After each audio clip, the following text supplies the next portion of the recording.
Okay, so we're going to put together this fantasy villa that I got from eBay for about $20.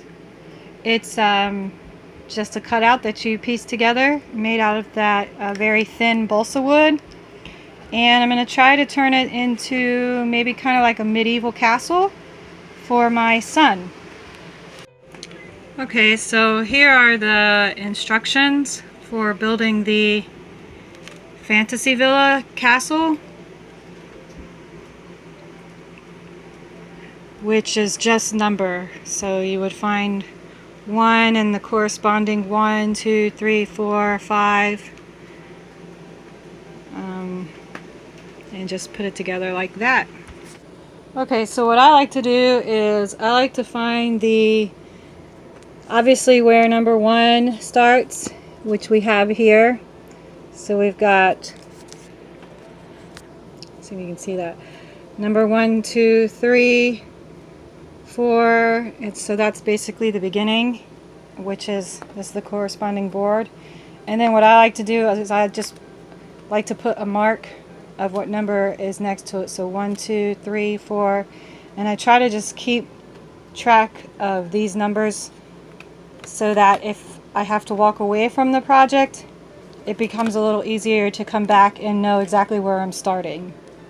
So mine ends up with all the same numbers that are on the corresponding sheet. So you can tell that this one board I'll be working on from number 1 to 224 pieces. Okay, this is where I'm at so far, and I'm only on step 11. So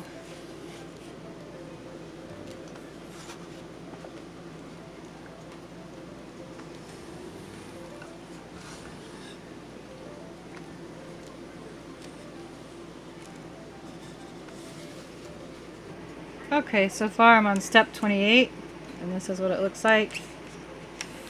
It's a very small castle. I would probably guess it's like 1/24 scale. I mean, like the first and second floor is easily the size of my hand. So this is, once you get to step 28, this is how far along you'll be.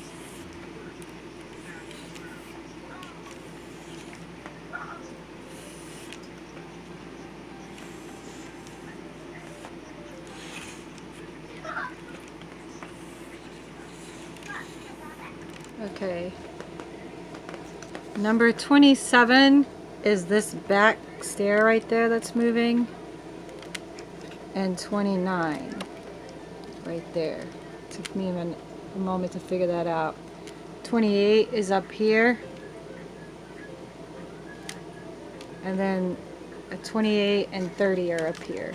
And then 31 is each step in between. So that's like 31, 31, 31, 31. You'll be putting a piece that looks like this in each step, like that, just like you did for these steps. Okay, when you get to the 2 front doors, you're working on 33, 34, and 35.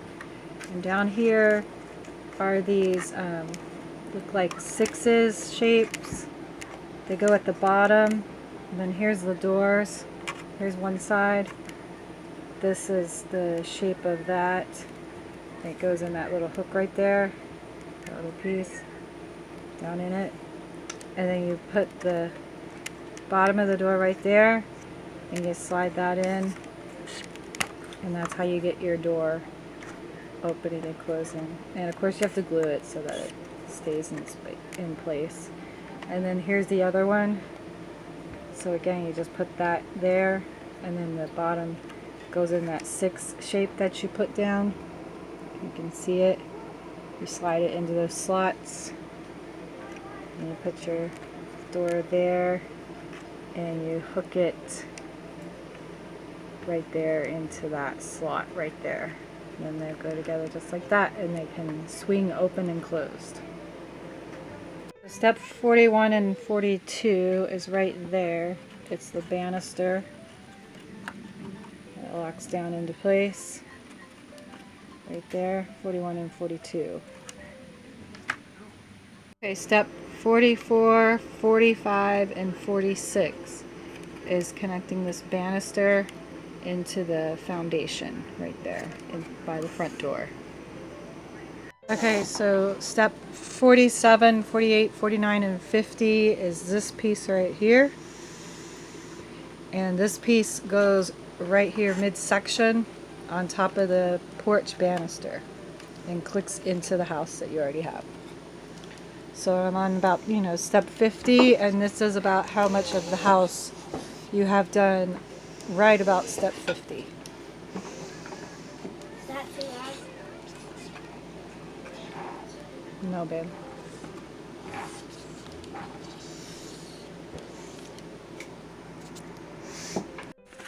Okay, you got steps 61 are these towers. So you've got 61 goes there. And then the next one was 62, and that goes there in the middle. And then the next slot for 63 goes there. And then the next one to go all the way around, it looks identical. These ones will be 64. Okay, so right here at the top of the second floor above the porch is 65, slides down, 66, and then 67 just slides in right there like that. Looks like they both look like that. 67 just slides down into that slot and hooks down here at 68.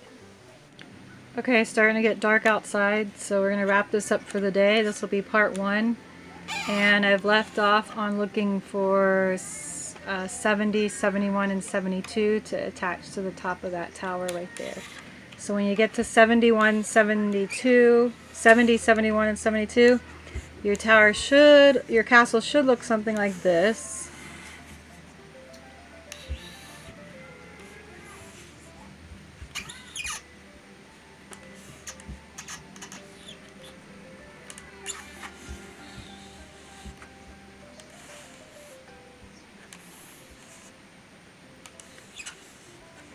And I hope you've enjoyed watching so far. We'll get to part 2 tomorrow.